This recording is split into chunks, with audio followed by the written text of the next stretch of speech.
Si tu nais une seule fois, tu mourras deux fois. Et si tu nais deux fois, tu mourras une seule fois. Voici un pays deux fois colonisé, vit aujourd'hui une seule fois en liberté. Pour l'éternité et pour le temps indéfini. La Côte d'Ivoire, colonie israélienne, est prodige à nos yeux. Oui, l'heure vient, et l'heure est déjà venue où cette nation ivoirienne deviendra une colonie israélienne.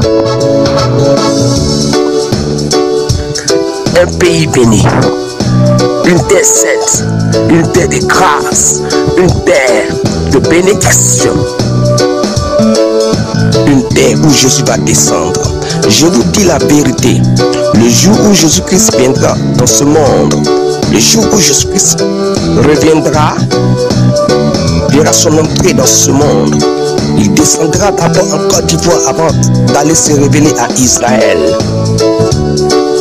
La Côte d'Ivoire, colonie israélienne, est prodige à nos yeux. Un pays où tous les fils de ce monde viendront séjourner, contempler le mystère de la gloire de l'Esprit de Dieu. Un pays où tout le monde, tous les fils de la terre viendront pour contempler le mystère réel de la connaissance divine.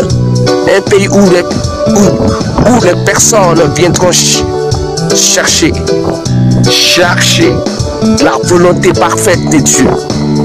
Un pays deux fois colonisé, aujourd'hui vit une seule fois en liberté pour le temps définitif. Deux fois colonisé, aujourd'hui vit en liberté, vit la délivrance éternelle. Il est écrit, les gens viendront de partout en Israël pour contempler les bienfaits de Dieu. Et l'heure vient, l'heure est déjà venue, où les gens viendront de partout en Côte d'Ivoire pour se mettre à l'abri de la colère à venir, pour se mettre sous la grâce du Très. Je vous dis la vérité. Je parle par l'esprit parce que cette nation sera délivrée à tous les niveaux, sur le plan politique, sur le plan économique et sur le plan spirituel. Cette nation parviendra à sa délivrance parce qu'elle a été sous l'influence mythique pendant sa fondation. Quand bien même qu'elle fut appelée par Dieu, cette nation était engendrée par l'Esprit de Dieu. Mais il y a une seule chose que nous devons comprendre: lorsque le péché abonde, la grâce de Dieu surabonde. Je parle par l'esprit. Voici un pays qui a été à la mainmise des forces de la franc-maçonnerie depuis la colonisation. Cette nation était une propriété privée de la France. La France l'avait inscrit sur la liste de cette colonie esclave, sur la liste de l'esclavage, la colonisation, sur la liste de l'esclavage spirituel. Étant donné que cette nation avait la marque, le sceau de l'esprit, mais dans le monde spirituel, elle était inscrite sur la liste de l'esclavage spirituel par la France. Depuis des années, Dieu sait qu'un homme, lorsqu'il vient sur la terre, a toujours des ennemis. Le premier ennemi de la Côte d'Ivoire fut la France. Parce que cette nation, la France, cette nation qui ne veut pas travailler, cette nation qui vit aux dépens de la grâce des autres, cette nation qui se comporte comme un census, qui vit aux dépens des ressources des autres nations appelées colonies, qui profitent de la vie de cette colonie. Cette nation qui ne veut rien faire, cette nation qui ne veut pas se battre, cette nation qui ne veut pas garantir l'avenir de ses enfants, de son peuple par ses propres ressources, mais plutôt qui a tracé l'avenir de son peuple sur le sang des autres, sur le sang des colonies. Voici un pays qu'on appelle la France. qui n'est pas digne, qui ne connaît pas ce qu'on appelle la honte, mais qui cherche toujours à s'ingérer dans les affaires d'autrui. Je parle par l'esprit parce que chaque chose a son temps. Je parle par l'esprit parce que chaque chose sur la terre a une fin. Toute chose a un commencement. Tout ce qui a un commencement a une fin. Et quand je regarde, il me semble que la fin de la France est proche. Son parcours colonial est à son terme. Oui. Je parle par l'esprit, cette nation, la France, la grande France, qui se croit la puissance du monde, se fait croire être puissant, qui transforme le mensonge en vérité et la vérité en mensonge. Or, en réalité, elle est faible. Cette France qui se pense être indépendante, or, en réalité, elle ne l'est pas. Oui, je dis la vérité, la France n'est pas indépendante. La France elle-même, elle n'est pas indépendante. Oui, elle peut croire être sur le plan politique, mais sur le plan économique, elle n'est pas indépendante. Parce qu'une nation qui se dit indépendante sur le plan économique doit laisser les autres aussi vivre en indépendance. La France n'est pas indépendante. C'est pourquoi elle empêche les autres d'être indépendants sur le plan économique. Oui, c'est parce que sur le plan économique, la France n'est pas indépendante. C'est la raison pour laquelle elle mettait aussi les autres colonies en captivité. Si elle-même elle était indépendante, elle aurait dû laisser les autres colonies en indépendance. Ah, un pays qui se dit indépendant, qui se dit souverain, doit vivre aux dépens de ses propres ressources. Un pays qui se croit être libre doit vivre de ce qu'il produit. Or, toutes les richesses de la France proviennent de ses colonies. Parce que la France a dit que le jour qu'elle laisserait toutes ses colonies en liberté, elle mourra de faim. Parce que la France s'est dit, le jour qu'elle va donner de l'indépendance sur le plan économique à toutes ses colonies, elle ne sera plus honorée, elle ne sera plus vénérée, elle ne sera plus adorée. Elle sera rabaissée. Voilà pourquoi elle ne laisse pas les autres colonies, elle ne laisse pas les pays africains en liberté sur le plan économique. Voici le problème de la France. Parce qu'il y a une seule chose que nous devons comprendre. Oui, lorsqu'on met un enfant au monde, l'enfant devient adolescent. Il prend de l'âge, il étudie. Pendant qu'il est adolescent, il est sous la charge de ses parents. Mais le jour qu'il devient grand adulte, il revient sur sa propre charge. Malheureusement, la Côte d'Ivoire a grandi. Mais la France ne veut pas la laisser en paix. La Côte d'Ivoire a pris de l'âge, mais la France pense qu'elle est encore adolescente, qu'elle est encore au lait. Je parle par l'esprit, parce qu'il faut que toutes choses changent. Car il y a un temps pour toutes choses, sous le soleil. Mais lorsque je vois l'horizon, lorsque je vois les choses, lorsque je vois dans l'avenir, je vois que la France est mal partie. Parce que tout ce qu'elle a semé, elle va récolter. Tout ce qu'elle a caché sera mis à nu. Car il n'y a rien de caché qui ne doit être découvert, ni de secrets qui ne doivent être connus, dit le Seigneur. Donc tout ce que la France a fait, depuis la colonisation jusqu'à aujourd'hui, toutes ces choses vont se mettre à nu. Et elle sera démasquée, et elle sera rabaissée, car son temps de gloire est terminé. Et le temps de son humiliation est arrivé. Je parle par l'esprit. Et je vois que cette grande France sera rabaissée au dernier niveau. Parce que face à l'Esprit de Dieu, nul n'est grand. Face à l'Ancien, face à Jésus-Christ de Nazareth, tous genoux fléchissent. Car c'est lui seul, le roi des rois, le Seigneur des seigneurs. La Côte d'Ivoire, colonie israélienne, une gloire pour des Ivoiriens, une délivrance pour la Côte d'Ivoire. La Côte d'Ivoire sera libérée. Elle sera libérée sur le plan économique. Elle va vivre la souveraineté. Elle va vivre de ses propres ressources. Elle ne sera plus le sous-préfet des colons. Elle ne sera plus à la même mise des colons. Mais elle décidera de son avenir. Et elle décidera de son propre sort, dit le Seigneur. Et cela a été signé depuis le royaume des cieux. Que tous ceux qui respirent cette nation verront la gloire de Dieu. Verront la gloire manifestée de Jésus-Christ de Nazareth.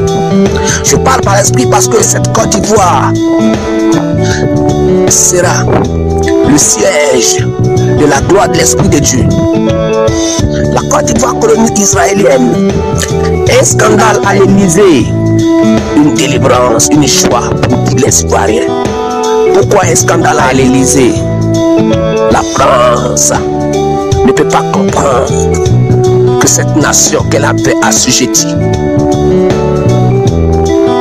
serait un jour libérée. Cette nation qu'elle avait emballée, elle ne puisse pas comprendre un jour cette nation serait défaite de ses liens. J'ai vu sur cette nation ivoirienne un serpent qui avait 2 cornes qui enroulait cette nation de la tête jusqu'aux pieds, du nord jusqu'au sud. De nombreuses années de ce serpent qui avait 2 cornes agressives très longues. Et la première corne était prolongée vers le pays voisin qui était à droite de cette nation. Et la deuxième corne était prolongée vers le pays voisin qui était à gauche, précisément au nord de cette nation. Le rôle de ce serpent, c'était de l'étouffer. Or, la Côte d'Ivoire voulait grandir, mais le serpent qui l'avait enroulé l'étouffait et aspirait toute sa grâce qui était sur elle. Et j'ai regardé et j'ai dit, Seigneur, mais pourquoi? Pourquoi cela?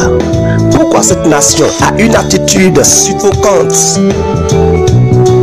Et Dieu me dit que non, ne t'inquiète pas, car le serpent que tu es en train de voir sera anéanti.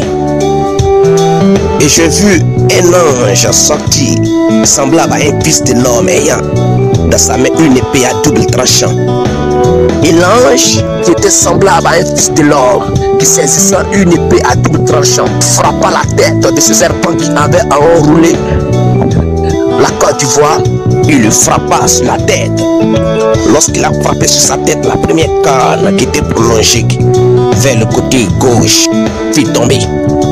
Lorsqu'il a frappé au milieu de ce serpent, la deuxième corne plus la tête de ce serpent fut tombée dans le temps de feu. Et lorsque le serpent mourut, il a délassé la nation et il a relâché des cadres, des hauts cadres, des médecins biologistes, des médecins naturothérapeutiques, des ingénieurs génie civil, des ingénieurs aéronautiques, des génies politiques, des grands économistes, des hauts spiritualistes et des savants. Des milliers de cadres qui étaient étouffés, des milliers de jeunes filles, de jeunes hommes intelligents qui étaient engloutis, sortis de cette nation. Et j'ai vu des grands médecins sortir, des grands ingénieurs sortir de cette nation, des grands médecins biologistes sortir de cette nation. de grands savants sortis de cette nation. Et beaucoup de grandes choses, beaucoup d'usines de fabrication et de reproduction électronique et mécanique fussent installées sur cette nation. C'est la première gloire. La Côte d'Ivoire, colonie israélienne, est prodige à nos yeux. Côte d'Ivoire, colonie israélienne. Pourquoi cette nation, qui était autrefois colonie française, devient aujourd'hui une colonie israélienne? Parce que la France a adopté la Côte d'Ivoire, mais la France n'a pas pu amener la Côte d'Ivoire à sa destinée prophétique. La France n'est pas bien placée pour aider la Côte d'Ivoire. Au contraire, la France profite de la Côte d'Ivoire. La France n'aide pas la Côte d'Ivoire à grandir. Au contraire, parce qu'elle a vu que la Côte d'Ivoire est belle, la Côte d'Ivoire peut garantir sa fin. C'est la raison pour laquelle la grande France est accrochée à cette nation. Or, la Côte d'Ivoire n'a pas besoin de ces choses. La Côte d'Ivoire a besoin de pouvoir avancer. Parce qu'elle a un compte à rendre à Dieu. Parce qu'elle a un compte à rendre à Jésus-Christ de Nazareth. La Côte d'Ivoire n'a pas besoin que la France la sujettisse. Or, il faut que le Fils qui a été appelé par son Père puisse accomplir la volonté de son Père. Parce que la Côte d'Ivoire a été appelée par Dieu pour une mission bien précise, un avenir bien tracé. Mais dit le Saint-Esprit, la France n'a pas la capacité d'aider la Côte d'Ivoire à entrer dans sa destinée prophétique.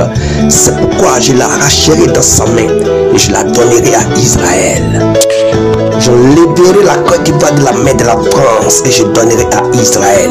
Car c'est Israël seul qui est bien placé. C'est Israël seul qui a l'intelligence et la sagesse de pouvoir la conduire dans sa destinée prophétique, dit le Seigneur. Car c'est lui seul qui pourra aider la Côte d'Ivoire à réussir sa mission. Quant à la France, elle profite d'elle pour vivre. L'esprit me saisit et me dit, fils, prophétise, car il faut que tu annonces les choses qui doivent arriver. Il faut que tu révèles au monde le mystère caché du livre des vies. Car Dieu arrive, Dieu est proche à descendre sur la terre. Dieu veut se révéler de manière authentique à toute la terre. Alors j'ai commencé à prophétiser selon l'instruction de l'ange. Et quand je me suis mis à prophétiser, j'ai vu un démon sorti du monde des eaux qui avait l'aspect d'une femme, qui est venu spécialement pour m'empêcher de prophétiser. J'ai regardé ce démon. Ce démon avait une haute puissance de séduction. Mais lorsque j'ai regardé, je l'ai examiné selon sa forme et selon sa taille. Il avait une forte puissance de séduction, mais il n'avait pas le pouvoir de m'arrêter à prophétiser. Et en tel temps, par mouvement, un esprit nouveau descendu sur moi. Et le démon fut vaincu par l'autorité du Saint-Esprit.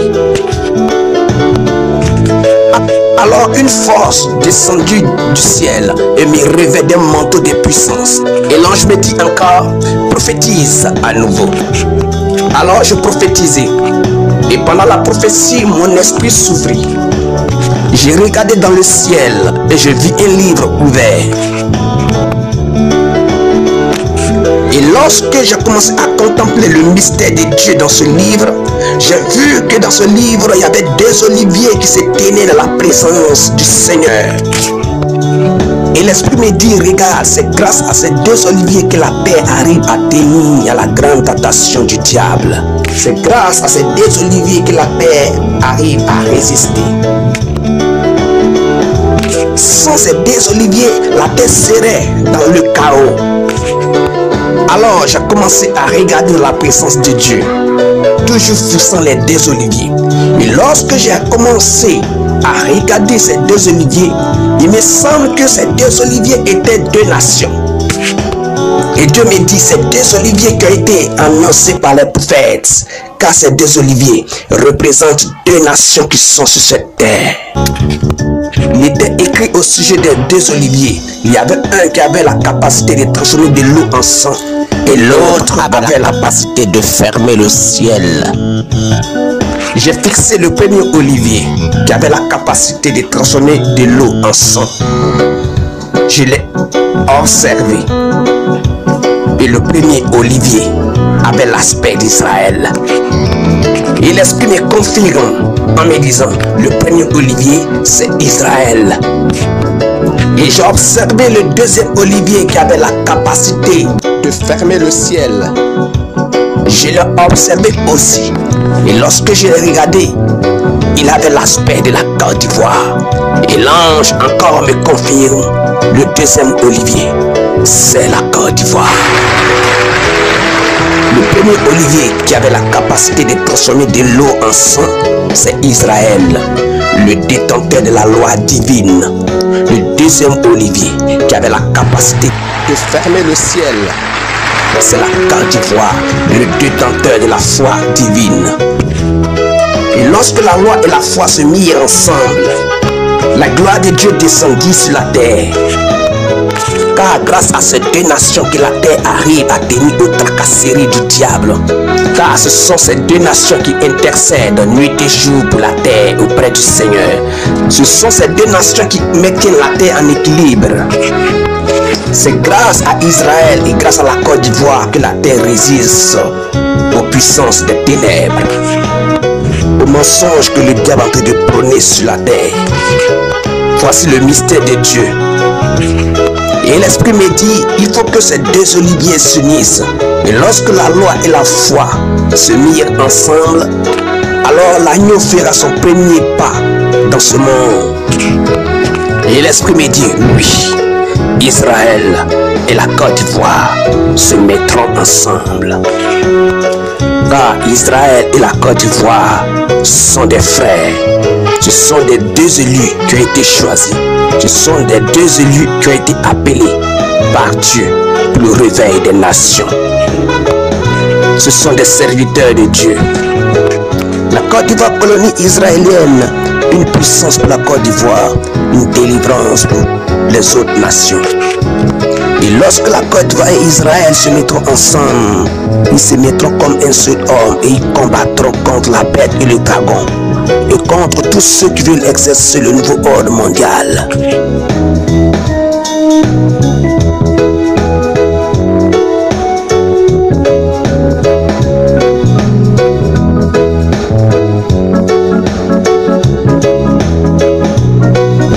Oui, quelque chose de grave s'annonce la France.